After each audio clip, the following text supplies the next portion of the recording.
Subscribe करें R K service centre channel को, दबाएं बेल आइकन का बटन अपकमिंग वीडियोस सबसे पहले देखने के लिए। चलो आरके सर्विस सेंटर में आपका स्वागत है फ्रेंड। और जैसे कि देख रहे हो आपके ये डिस्कवर बाइक है और फ्रेंड गाड़ी की कंडीशन देख रहे हो आप, तो गाड़ी की कंडीशन काफ़ी बुरी कंडीशन है। और वैसे ये 2010 या 11 मॉडल समथिंग होगी और मैं आपको इसी कंडीशन दिखाता हूँ फ्रेंड।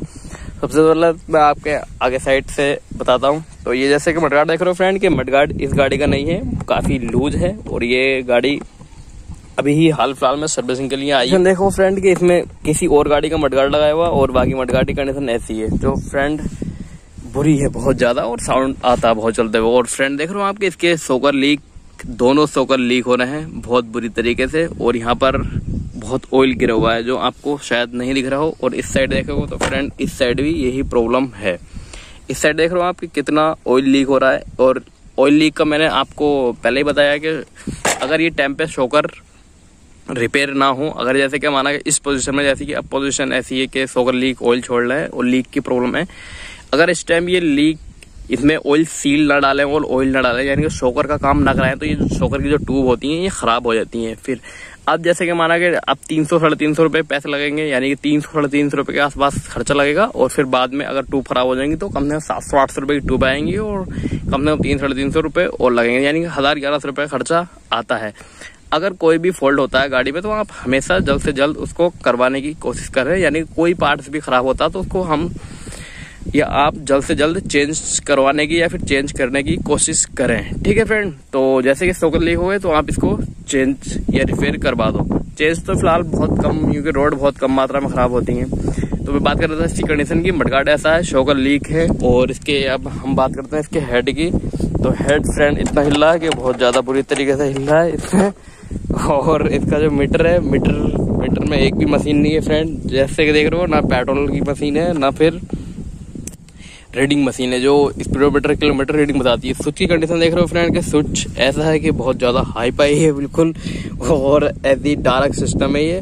और 2010 या 11 मॉडल होगी समथिंग। और स्टार्ट तो ये हाई पाई तरीके से स्टार्ट होती है बहुत बढ़िया तरीके से। स्टार्टिंग की फिलहाल कोई प्रॉब्लम वाली बात नहीं है। और वायरिंग की जो है ऐसी रेड लगी हुई है कि बहुत बुरी तरीके से रेड लगा हुई है, जो सारे सॉकेट तार वार सब उखड़े पड़े हैं। और बाकी जो इसके इंजन की कंडीशन है, इंजन की कंडीशन फिलहाल ठीक है, काफ़ी अच्छी है। और यहाँ से बाद ऑयल लीक हो रहा है, बाकी कोई प्रॉब्लम वाली बात नहीं है। अगर हम इधर चेचिस की बात करें तो चेचिस में फ्रेंड यहाँ पर इसमें ये जो 2010 या 11 मॉडल है, यहाँ पर जो इनकी जो प्लेट आई थी यानी चेचिस की, तो इनमें काफ़ी हल्की प्लेट आई थी। तो इसकी प्लेट ख़राब हो गई थी बिल्कुल, जंग लग के, और वो ख़राब हो गई थी बिल्कुल। तो फिर ये एक इलेक्ट्रिक वेल्डिंग की दुकान पे गए, वहाँ पर जाके ये प्लेट लगवाई है और काफ़ी तब से अच्छी चल रही है।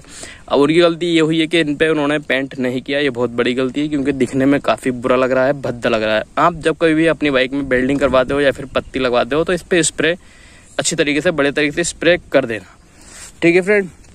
और एक बात और कि यहाँ पर ये देख रहे हो चैन कवर इसमें नहीं लग रहे हैं। और ये जो निशान है फ्रेंड, ये जो निशान है ये इसका रगड़ का। ये जो देख रहे हो आप, जैसे कभी बाई चांस गाड़ी बाई साइड को गिरती है, यानी कि बाई तरफ से कभी भी गाड़ी गिरती है, तो ये जो फुटरेस्ट होती है, यानी कि ये पैर रखने वाली या फिर साइड जाल, तो साइड जाल पे फर्क पड़ता है। साइड जाल पे फर्क पड़ने के बाद यानी कि जमीन पे जो रगड़ लगती है वो साइड जाल की और फुटरेस्ट की लगती है, और लेग गार्ड की भी लगती है। लेग गार्ड भी मुड़ता है, ये फुटरेस्ट ये भी मुड़ते हैं। तो फ्रेंड मुड़ने के कारण ऐसा होता है कि ज़्यादा मुड़ जाते हैं पली तरफ को। तो पली तरफ को मुड़ने से ऐसा होता है कि फिर ये जब झटके लगते हैं ना तो इतना मुड़ जाता है कि फिर इसमें ये जो है कैंची सिस्टम है, ये सिंगम भी कहते हैं इसको, सिंगम एआरएम भी कहते हैं और कैंची भी कहते हैं। शुद्ध भाषा जो है इसको कैंची ही कहते हैं अधिकतर सभी मैकेनिक। बाकी कुछ जगह अलग भी नाम है, फिर अलग अलग स्टेट का और अलग अलग नाम होता है हर एक बाइक के पार्ट्स का, ठीक है। और टूल्स का भी होता है फ्रेंड, मैंने काफ़ी नोटिस किया है इस बात का। फिलहाल इसको कैंची का जो है ना, कैंची का निशान जो कैंची पे निशान पड़ा हुआ है ये इसी का पड़ा हुआ होता है। और ये मैंने आपको बता दिया कि घिरने के बाद होता है, ठीक है फ्रेंड। फिलहाल मैं अपनी भाषा में इसको कैंची कहता हूँ। और इसको सही करने का उपाय ये है क्या, तो फिर कभी आप ज़्यादा यानी कि हैवी रोड या फिर हैवी पाइप, यानी काफ़ी बड़ा, यानी कि 1.5 मीटर समथिंग हो या फिर 1.5-2 मीटर के समथिंग हो, उससे आसान होता है, यानी कि आसान तरीके से ये बाहर को हो सकता है। या फिर यहाँ से गैस वेल्डिंग से गर्म करके तब भी इसको हम सही कर सकते हैं। ये जो इसमें लग रही की प्रॉब्लम है बिल्कुल सोल्व हो जाएगी, ठीक है फ्रेंड। बाकी इसमें जो चैन सेट पड़ रहा है फ्रेंड, चैन सेट एक देसी कंपनी का पड़ रहा है, कोई भी कंपनी नहीं है। और फिलहाल इसमें नाम वाम नहीं लिख रहा है, ठीक है। चैन स्पॉकेट जो है अभी हाल फिलहाल में पड़वाया है, और इधर साइड और कुछ नहीं है। बाकी टेल्स तो काफी बढ़िया है, साफ है, और इसमें जो एलईडी है वो लाइट वाली एलईडी है, और ये भी हल्की लूज है। इंडिकेटर जो है फ्रेंड दोनों उल्टे लगे हुए हैं, यानी कि इस साइड का जो है ये इधर साइड लगना था, और इधर साइड का जो लगना था वो इधर लगना था। ठीक है, आप इसके बजाय मैं आपको ये बताऊंगी, ये जो पेच होता है, पेच फ्रेंड देख रहे हो आपके, पेच ऊपर साइड को है, इधर का भी और इधर का भी। अब पता नहीं किस मैकेनिक भाई ने लगाए फिलहाल, अब इसका काम जो होगा कल को ही होगा। और ये जो इंडिकेटर है ये खोल के इधर लगाया जाएगा, और ये जो इंडिकेटर खोल के इधर लगाया जाएगा। ठीक है फ्रेंड, और बाकी इधर जो है इधर टेल स्टॉप है, कुछ प्रॉब्लम वाली बात नहीं है। बाकी सिलेंसर भी इसका ठीक है और कोई दिक्कत की बात नहीं है। बाकी इधर साइड के जो प्लेट है फ्रेंड, इधर प्लेट काफी बढ़िया है, यानी कि उधर जो है वेल्डिंग करके लगा हुई है, और इधर की जो है फिलहाल सही है। यहाँ पर इस बोल्ट पे जंग लगा हुआ है। जब कभी भी अगर आप अपनी बाइक में काम करवाते हो या फिर अपनी बाइक में काम करते हो, अगर ऐसे बोल्ट देखते हो तो आप इसको अच्छे से पेट्रोल से धोएं और अच्छे से लूब करके फिर बोल्ट टाइट करें। उससे ये होता है कि जंग नहीं लगता है और अच्छा सही रहता है, काफी समय तक लोहा भी खराब नहीं होता है। ठीक है फ्रेंड, हल्का सा यहाँ पे देखते हैं तो ऑयल की इसकी किक शाफ्ट की जो है सील लीक है, और ये सील भी बहुत जल्दी लीक होती है फ्रेंड। और इंजन में तो मैं आपको ये बताना चाहूंगा कि इंजन में जब कभी भी लीकेज की प्रॉब्लम होती है तो आप उसको हाथों हाथ ही करवाना, कभी भी, यानी कि हाथों हाथ ही हो जाती है तो बेहतर होता है, यानी कि फिर ऑयल की कैपेसिटी कम होती है और भी दिखने का भी बहुत भद्दा लगता है इंजन, जहां कहीं भी लीकेज होती है।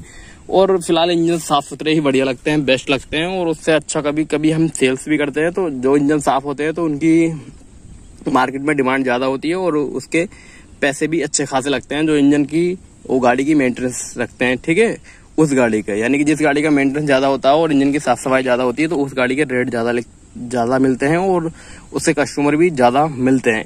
और जिन गाड़ी की सर्विस टाइम पे नहीं होती है और मेंटेनेंस नहीं रखते हैं और कुछ देखभाल नहीं होती है तो उसके रेट भी बहुत कम मिलते हैं और कस्टमर भी कम लगते हैं, ऐसी गाड़ियों को बहुत कम पकड़ते हैं। ठीक है फ्रेंड, तो आप अपनी गाड़ी का मेंटेनेंस रखें, ध्यान रखें, रखाव रखें अच्छी तरीके से। फिलहाल इंजन की इसकी प्रॉब्लम है, ये किक शाफ्ट लीक है, बाकी हेड कवर का जो गैसकेट है वो लीक है फिलहाल, और खास प्रॉब्लम नहीं है। और इधर साइड से फ्रेंड दिखाएं तो इधर फिलहाल और कुछ खास बात नहीं है। इस सॉकेट वायरिंग की तो इसकी रेड लगी हुई है बिल्कुल बुरी तरीके से।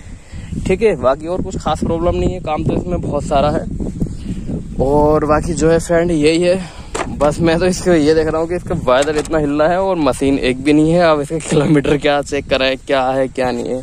फिलहाल किसी भाई ने ये गाड़ी गिराई थी तो तब जाके ऐसी प्रॉब्लम है, फिर इसका सामान मिल नहीं पाया और या फिर सामान काफी महंगा होगा, तो इस वजह से उस भाई ने इसमें मीटर असेंबली नहीं पड़वाई होगी, शायद मेरे हिसाब से यही हुआ होगा। और इनके हर एक का बजट का जो हिसाब होता है वो अब बंदा खुद ही जानता है कि कितना बजट है मेरे पास, कितना नहीं है, और हर एक बंदा जो काम करवाता है अपने बजट के हिसाब से करवाता है फ्रेंड, तो इसमें कोई दिक्कत की बात नहीं है फ्रेंड। और अब गाड़ी को करते हैं स्टार्ट, इसके इंजन की प्रॉब्लम देखते हैं, इंजन में कोई साउंड। तो फ्रेंड आप गाड़ी को करते हैं स्टार्ट करके देखते हैं क्या है प्रॉब्लम इसमें। तो फ्रेंड जैसे कि देख रहे हो कि गाड़ी स्टार्ट हो गई है बिल्कुल बढ़िया तरीके से। तो देख रहे हो इसमें फ्रेंड कि आपको काय की आवाज़ लग रही है इसमें, आप जान सकते हो, नहीं जान सकते हो तो फ्रेंड मैं बताता हूँ आपको कि इसमें क्या आवाज़ है, क्या प्रॉब्लम है, क्या आवाज़ है, क्या दिक्कत है। फ्रेंड देखो जैसे कि हम ब्रेक खींचते हैं, जैसे कि धुएं की प्रॉब्लम नहीं है, ठीक है, धुएं की प्रॉब्लम नहीं है। और इसमें जो प्रॉब्लम फ्रेंड देखो हल्की फुल्की जो है इसके टैपिट की आवाज़ है जो हेड कवर के नीचे होते हैं। दूसरी बात यह है कि इसके टाइम इंजन खराब है, ठीक है, इसके टैपिट सेट होंगे और टाइम इंजन नहीं पड़ेगी, गाड़ी की आवाज़ जो होती है, जो ओरिजिनल साउंड होती है डिस्कवर की, वही ओरिजिनल साउंड आएगी।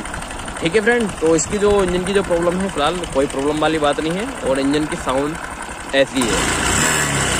और इसमें जो खर जो आवाज़ आ रही है ना, आजकल ऐसा भी हो रहा है कि वो जो आप सिलेंडर की पत्ती देख रहे हो, सिलेंडर यानी कि सिलेंडर यहाँ से जो बैडिंग हुआ है यहाँ पर एक पत्ती होती है इसमें, वो भी आजकल डिस्कवर में, बजाज पल्टीना में और TVS अपाचे में और कई गाड़ी और भी हैं, उनमें कई सारी आवाज़ है। यानी कि जैसे हम गाड़ी को चलाते हैं दबा के, यानी कि हम जैसे गाड़ी उठाते हैं और जैसे हम तेज़ चलाते हैं तब गाड़ी कई सारी आवाज़ आती है, मतलब जैसे कि क्रैंक शाफ्ट की आवाज़ होती है वैसी। तो फ्रेंड उसमें सिलेंडर की पत्ती होती है और पत्ती की आवाज़ होती है, वो काटने के बाद सही से अच्छी तरीके से फिर वो बेल्डिंग होती है, फिर कोई प्रॉब्लम नहीं आती है उस सिलेंडर की पत्ती में। तो ठीक है फ्रेंड, इंजन की आवाज़ आप समझ गए होंगे इसमें कि कौन सी आवाज़ है। आप कमेंट बॉक्स में ज़रूर बताना कि आपको काय की आवाज़ लगी है, ये जो आप इंजन में देख रहे हो आवाज़ हल्की फुल्की आप। और फिलहाल आप समझ गए होंगे इसमें काय की आवाज़ है काय की नहीं है।